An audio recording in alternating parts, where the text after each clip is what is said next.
So, after months of speculation and rumours, we finally got the official announcement of a Dead Rising fan's dream, the sequel to Dead Rising 2, Dead Rising 3, exclusively for the Xbox One. And I cannot wait.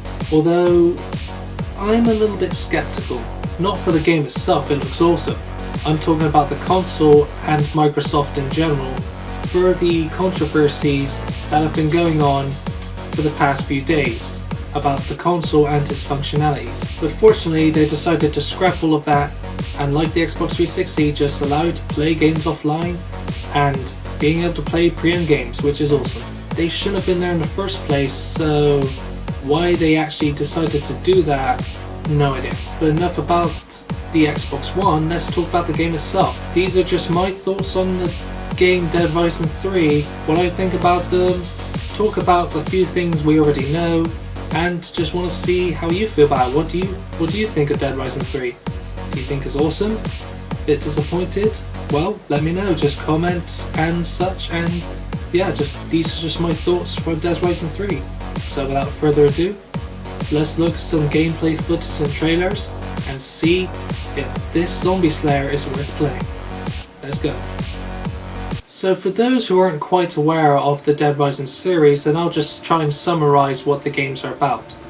You usually play as a guy who's stuck somewhere during a zombie apocalypse. In the first game you're stuck in a mall, in the second you were in some sort of Las Vegas setting, and in the third game you're stuck in a city called Los Perdidos in California. In all of the games, including this one, you have 3 days to try and find a way to escape before the government decides to do something stupid and wipe out the zombies in the area for good. Or bad, depending on how much you like zombies.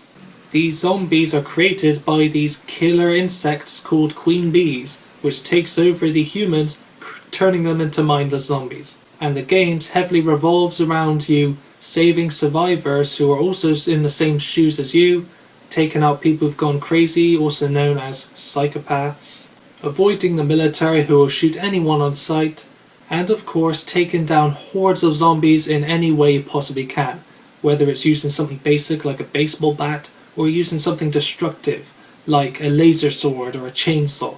It's pretty damn awesome.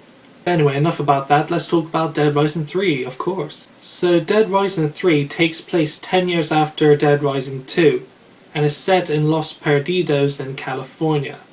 And so it's more open world than the previous games, meaning you don't feel so claustrophobic and enclosed in such a small area. You're actually in a more sort of Grand Theft Auto-esque area, which I think is quite a bold step for the series to go, and I like it. So you play as mechanic Nick Ramos, and I don't know why, but he reminds me a bit of Ash from Evil Dead. I don't know, maybe it's his attire or his hairstyle or something, I don't know. Anyway, he hasn't really said anything to make me judge his character, but I'm hoping that he's a more interesting character than Dead Rising 2 protagonist Chuck Green. Because he's a mechanic, I think he fits the whole combo weapon system, which I'll talk about in a bit, a lot better than Frank West and Chuck Green. So yeah, Nick Ramos has to escape from the city in about 3 days, which is 12 game hours, before the military nukes the place up. So yeah, the game has a familiar plot, but you don't really need anything else really. It's straightforward to the point, I don't mind it. So let's talk about the game itself and the features that return, and a couple of new features they've thrown on here and there. First off, as I said, the combo weapon system returns, and this was introduced in Dead Rising 2, where you can combine weapons you have to appropriate weapons, mind you can't just combine anything, and turn it into one really powerful, awesome weapon. I heard that there will be about 400 weapons in total in the game, allowing for deep customization and a hell of a lot more weapons to customize and fuse together, which sounds great. One of the more infamous features of the previous games in the series has been the wonky, infamous save system, where it could only save in a bathroom. They were too far apart and it was not very consistent. Dead Rising 3 aims to solve this problem by allowing you to save at any time, meaning the chances of you losing your progress, which I have experienced before in the first game, are minimal. In the first Dead Rising, I was aiming to kill about 53,000 zombies in order to get the Mega Buster. I killed 53,000, it was the third day, got back to the path that leads you to the safe house, but then it was that part with the guys in the yellow raincoats. They killed me and I lost all my progress, so I had to go back and kill all 53,000 again because the save system was rubbish basically. Fortunately, Dead Rising 3 has solved that issue and will be improving it with this save anywhere system, which will make things a lot easier and painless for the user, which is cool. By the way, I just realised there is no timer in the game. In the previous games you had 3 days to complete all your tasks and get the ending. But in this one you don't, and you just have to complete some stuff in order to get the ending. But there is a nightmare mode where you can add the timer on, adding a lot more pressure like in the previous games. So it's kind of a yin and yang thing. If you want it easier, don't go for the timer.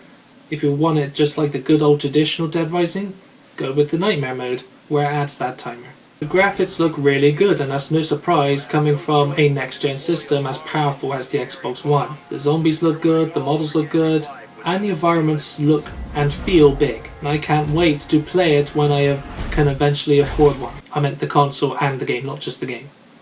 Because the games will probably cost about, well, in my country, about 50 quid maybe? Survivors and Psychopaths will return bigger and better than ever, hopefully. Remember in the past, you know, that Tony Hawk game for the PlayStation 2 where the advertisements promoted it as being a game with no load times? Well, Dead Rising 3 will be just that, a game with little to no loading times. A bit like Grand Theft Auto 4 in a way. That is no surprise though, coming from a system as powerful as the Xbox One, only second to PS4. There hasn't really been a lot of information about multiplayer and online capabilities. I will assume for now that the online features from Dead Rising 2 onwards will be intact, so you'll be able to play with your friends.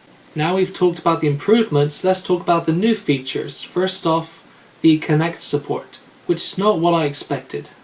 Instead of using gestures and motion sensing technology to take out zombies, which would be gimmicky on its own, instead it uses the Kinect microphone, so whenever sounds and loud noises occur, the Kinect will detect those loud noises and the zombies in the game will react to that by rushing at you, or you can use your voice as a distraction and such for other players or other survivors. So yeah, it does sound gimmicky, but I think it adds a nice little bit of a subtle dynamic to it, making it more atmospheric. And I don't know, I wouldn't buy a Kinect just for that. I mean, that feature, that would just be a waste, but you know, not a bad idea. It's not a bad idea on paper at least. At least they didn't add stupid mini games where you have to punch a zombie like this or something, if you know what I mean.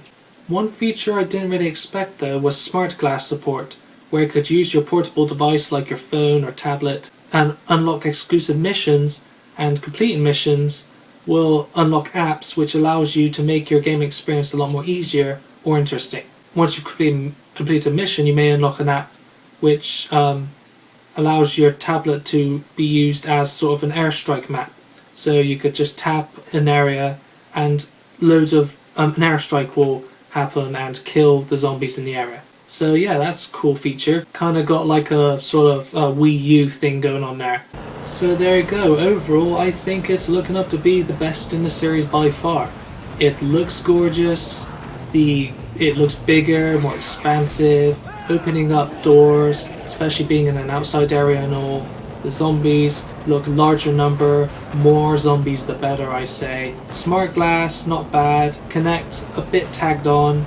The rest of it though, like being able to save instantly, the combo weapons being expanded upon with more weapons. So yeah, I can't wait to hear more about it, and I hope you feel the same, Dead Rising players. So what do you think? Do you think that this is shaping up well? I certainly do. Let me know in the comments and such, because wow, yeah, it should be released sometime in November with the console. Not with the console literally, just like as a launch title. So there you go. I cannot wait, and well, I'll wait until it's cheaper. I'm not making money on them. So, Dead Rising 3, my thoughts, thumbs up. Stop.